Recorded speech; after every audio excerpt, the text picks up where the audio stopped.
આ રૂપ વેચવાનું સાહેબ કાશ્મીરથી ચાલુ કર્યું ભગવાને. કાશ્મીરના માણસો રૂપાળા બહુ નાય નહીં, ઠંડી ખરી ને. એ રૂપ દેતા દેતા દેતા દેતા દક્ષિણમાં પહોંચ્યા હતા. અયો રામાસ્વામી, કલર જાય તો પૈસા પાછા. હવે પાછું દક્ષિણ ધાર્મિક બહુ સાહેબ, સંસ્કૃત એનું એટલું સરસ. ત્યાંનું તમે જો કોઈ દીકરી દીકરા કે કોઈ બેન તિલક કર્યા વગર સવારમાં બહાર ના નીકળે, પૂજા પાઠ કર્યા વગર બહાર ના નીકળે. એટલે ભગવાનની નજીક વધારે, એટલે ભગવાનને ઠપકો આપ્યો, અયો રામા સ્વામી હમને તુમારા ભજન કિયા, તુમને હમકો કાલા કિયા. ભગવાન કે ભાઈ ભૂલ થઈ, પણ ગુણ દેવાનું ન્યાલી ચાલુ કરી. બસ ગુણ દેવાનું ન્યાલી ચાલુ કર્યું. ગુણ દેતા દેતા પંજાબ પહોંચ્યા તો એ ખાલી થઈ ગયું છે. તમે જોજો જાજા આઈપીએસ ને આઈએસ આપણા દક્ષિણના આવી છે વધારે. હવે તો આપણા ગુજરાતમાં ખૂબ આપ જેવા મહાપુરુષો છે. પણ ગુજરાતને ફાયદો શું છે ખબર?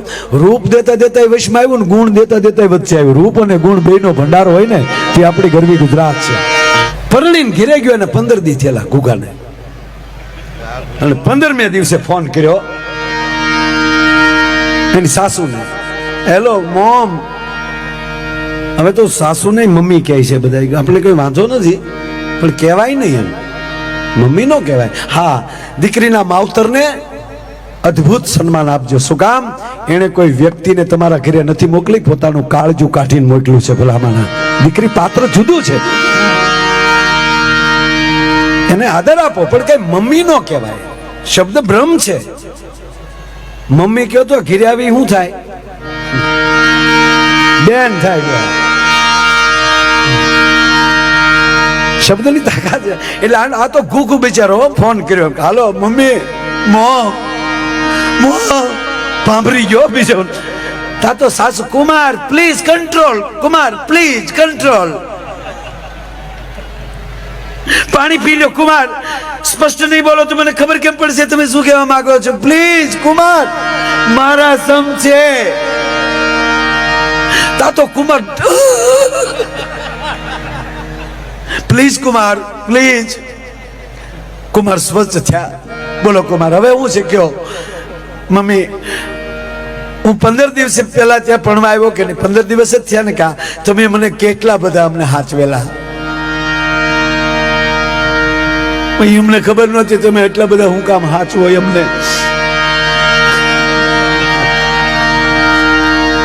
એમાં મમ્મી વળાવતી વખતે તમે કેટલા બધા અમને વળાવતી વખતે, અમે જ્યારે જાન વિદાય લીધી, તમારી દીકરી ગાડીમાં બેસી ગઈ, હું ગાડીમાં બેસી ગયો, બારીનો કાચ તો ખુલ્લો હતો, અને તમે જ્યારે બે કોણી બારીએ ઠેરાવીને પછી તમે મારા માથા ઉપર હાથ ફેરવતા હતા.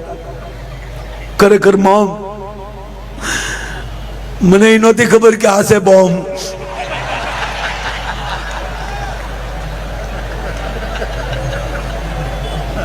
તમે જે મારા માથા ઉપર હાથ ફેરીને કહેતા હતા, કુમાર ધ્યાન રાખજો, કુમાર ધ્યાન રાખજો, જે રડતા રડતા મમ્મી બોલતા હતા ને તમે, ત્યારે હું એમ સમજતો હતો કે તમે તમારી દીકરીની ભલામણ કરો છો કે કુમાર ધ્યાન રાખજો, કુમાર ધ્યાન રાખજો. 15 દી પછી આજ મને ખબર પડી તમે મને કહેતા હતા કુમાર તમારું ધ્યાન રાખજો, અમારું વાવાઝોડું ત્યાં આવે. એની વાતો ન રહી દોસ્ત. હે એટલે આ ગીત મને બહુ ગમે છે. અતિ રૂડી ઓલી બગલા કેરી પાખજો, પણ કોયલ બોલે જગ રીજે રૂપથી ગુણવાલા. આપણું આ નવું વર્ષ છે ને, આજે આ દેવ દિવાળી કયો કે કાર્તકી પૂર્ણિમા કયો, આજે વર્ષના 15 દિવસ પૂરા થયા. પણ આપણું નવું પર્વ દિવાળી એ 12ને દી, આસો મહિનાની 12ને દિવસે પર્વ ચાલુ થાય. મેં પેલા કીધું ને એ રીતે, જે મેં બ્રહ્મા વિષ્ણુ મહેશે મૂક્યું હતું ન્યાલી આ વાત પછી ચાલુ કરું છું. વરહને જોડી દેવું પડે ને. 12ને દી આપણું પર્વ ચાલુ થાય, અને આપણે વાક બારસ કહીએ, પોડા બારસ, વાક બારસ. વાક બારસ એટલે વાક્ય શબ્દ. તે દિવસે સરસ્વતીની ઉપાસના કરવાની હોય, આપણી પરંપરા છે. તે દિવસે કહેવાનું કે હે માં સરસ્વતી, અમારા પરિવારમાં, અમારા ઘરમાં, અમારા દેશમાં, અમારા રાષ્ટ્રમાં અમારી વાણી પવિત્ર કર, મીઠી કર. બહુ એક સરસ વાત છે. એવાનું વેણ કાઢો કોઈના દિલને ઠેસ વાગે. અમારે તમને વધારે અનુભવ સાહેબ થતા હોય અધિકારીઓ, અમુકને રોડે ઉભા રાખો તો આપણને કે ઓળખો, તો બારો શું કામ નીકળ્યો પણ એમ મારે પેલા હવે તો ઠીક છે, પેલા ગાડી આગતા એવું થાય ને એટલે અમે પ્રોગ્રામમાં જ બેઠેલા ને એક ભાઈ આવી રીતે કંઈક કરતો હતો એટલે અમે વાહે લઈ ગયા.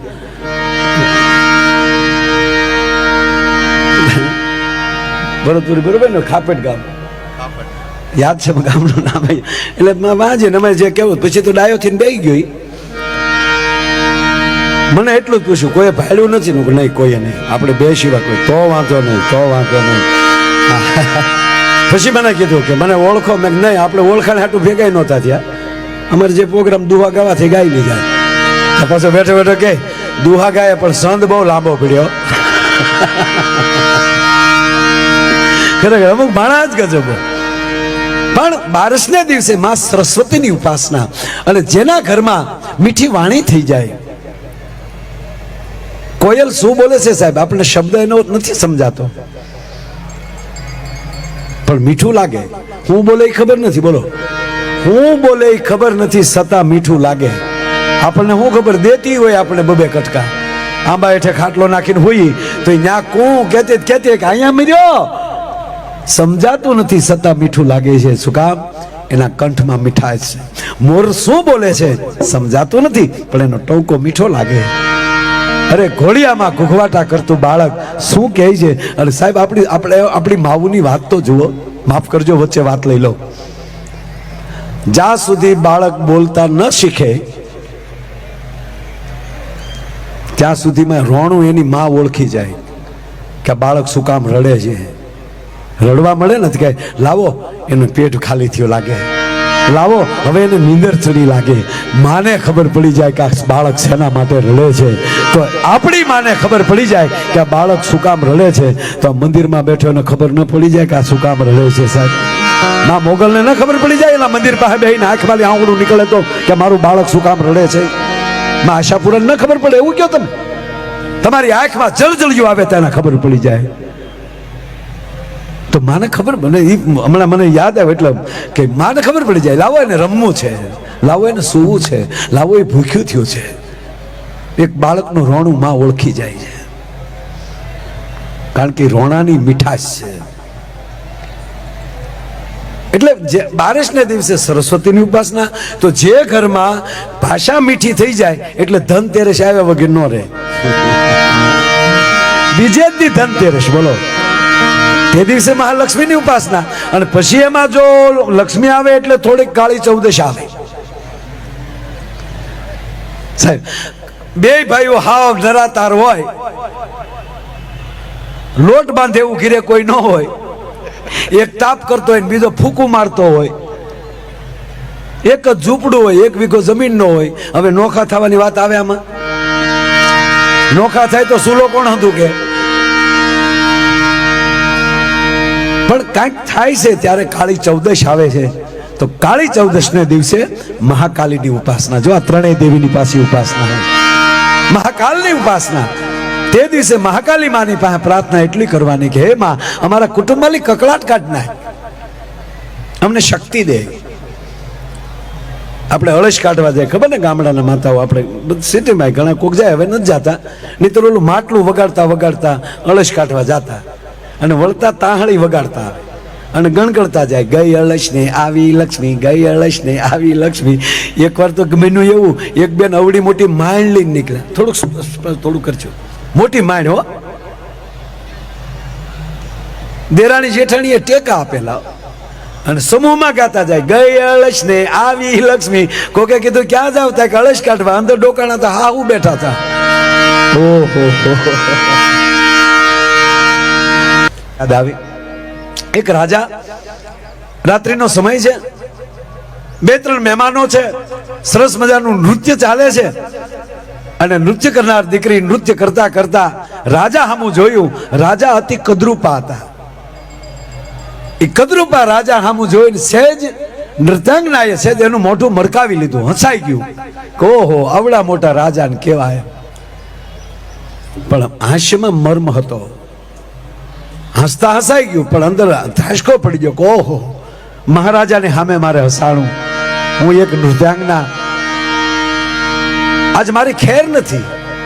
સાહેબ નૃત્ય પૂરું થયું, અડધી રાતનો મજૂર ભાગ્યો. મહારાજાએ કીધું છે કોઈ હાજર? કે હા. નૃત્યાંગનાને બોલાવો. નૃત્યાંગના કક્ષમાં હતી, દરવાજે ટકોરા થયા, આપને મહારાજા બોલાવે છે. અને ફાળ પડી, હાય હાય હું જે કહેતી હતી એવું જ થયું છે, આજ મારી સલામતી નથી. પણ કહેવા ગયો, જેવા એ મહારાજાના કક્ષમાં પ્રવેશ કરે છે અને મહારાજાના મોઢામાં શબ્દ નીકળ્યો, આવ બેટા, આવ દીકરી. આ એક શબ્દ એ દીકરીને કાળજે ટાઢક કરી નાખી. ખમા બાપુને, ખમા ઘણી ખમા બાપુ. બોલાવાનું કારણ બેટા બીજું કાંઈ કારણ નહીં, પણ તું સરસ નૃત્ય કરતી હતી, તારી સાધના છે બેટા, પણ તે મારી સામે હસી કેમ? બાપુ માફ કરજો. ના બેટા, તું નિર્ભય છો, મેં તને દીકરી કીધી છે, તું નિર્ભય છો. હસવાનું કારણ કે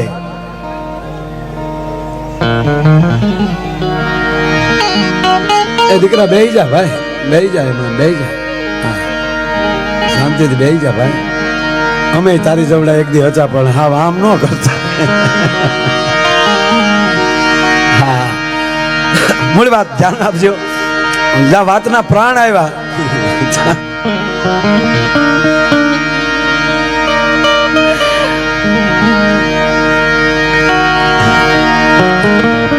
એલા પોલીસ નું તો માઇન ના કાંઈ નથી હોય, તો અમે મજાક કરીએ છીએ. તમે હું ફેરથી શું કામ જો, હું અવડો મોટો અહીંયા મારી સામું જોવો ને, તો એનું પેમેન્ટ ન હોય 7 લાખ. એટલે અહીંથી નથી લેવાનો પાછો.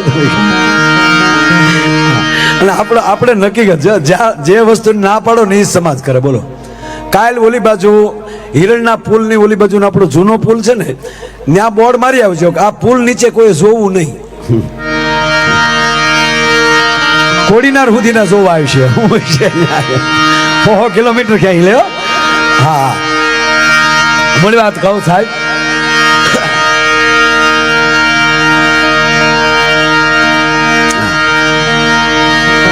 વાતમાં ધ્યાન આપજો ભાઈ. એ અહીંયા ને અહીંયા છે, અને એની હાટું મેળો નથી. આ મોડી વાત કહું સાહેબ, આપ જા પ્રાણ દીકરી તું નિર્ભય છો. સાંભળજો. હા બાપુ. તો કહું બાપુ કે હા બેટા કે. મને એટલો હસવું આવ્યું કે આપ અવડા મોટા રાજા અને કેટલા કદરૂપા. ત્યારે મહારાજા બોલ્યા, દીકરી તારી મારી ઉંમરમાં જાજો ફરક નથી, પણ સાંભળ બેન, તારો જ્યારે જન્મ થવાનો હતો, મારો જન્મ થવાનો હતો, પૃથ્વી પર આવવાનું હતું, ત્યારે એક બાજુ રૂપનો ઢીગલો પીડ્યો હતો ને એક બાજુ ગુણનો ઢીગલો પીડ્યો હતો. મને કીધું પસંદ કરી લે, તો તે રૂપનો ઢીગલો પસંદ કર્યો, મેં ગુણનો ઢીગલો પસંદ કર્યો. કહેવાનો અર્થ, રૂપ અને ગુણ એ બે આપણને મળી જાય એવી ભૂમિ છે આ ગરવી ગુજરાત. કે અતિ રૂડી ઉકાય એક સુડાના ફૂલ જો